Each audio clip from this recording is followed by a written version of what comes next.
ఓ పెద్ద మనిషి దగ్గరకు ఓ ఉత్సాహవంతుడైన యువకుడు వచ్చి జీవితానికి విలువేమిటి అని ప్రశ్నించాడు. ఆ పెద్ద మనిషి ఒక మెరుస్తున్న రాయి ఇచ్చి దీని ధర ఎంత ఉంటుందో కనుక్కురా అని పంపించాడు. దగ్గరున్న కూరగాయల దుకాణానికి వెళ్ళి దీని ధర ఎంత ఉంటుంది అని అడిగాడు. ఓ 4 రకాల కూరగాయలు కిలో చొప్పున ఇస్తానన్నాడు. ఆ తర్వాత బంగారు నగల షాపుకి పోతే ఆ రాయికి 70 లక్షలు ఇస్తానన్నాడు.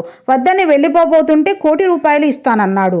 నేను అమ్మను అంటూ రత్నాల వ్యాపారి దగ్గరకు వెళ్ళి చూపాడు. ఆ రత్నాల వ్యాపారి ఆ రాయిని క్షుణ్ణంగా పరిశీలించి, అపూర్వమైన ఈ రాయిని నేనెప్పటికీ కొనలేను, నీవు అమ్మలేవు కూడా.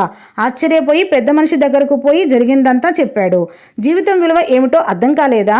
నీవొక ప్రత్యేకమైన, అపురూపమైన, గొప్ప విలువ గల వజ్రానివి. ఏ విలువ లేని రాయివి కూడా కావచ్చు. నీ గురించి ప్రజలకు తెలిసిన దాన్ని బట్టి, వాళ్ళ అవసరాలు కోరికలను బట్టి, నీ శక్తి సామర్థ్యాలను బట్టి నీ విలువ నిర్ణయించబడుతుంటుంది. మీరు గొప్ప శక్తి సామర్థ్యాలు ఉన్న ప్రత్యేకమైన వ్యక్తులు. మీ విలువ మీద గౌరవము, నమ్మకం ఉంటే మీరెవ్వరూ ఎవ్వరికి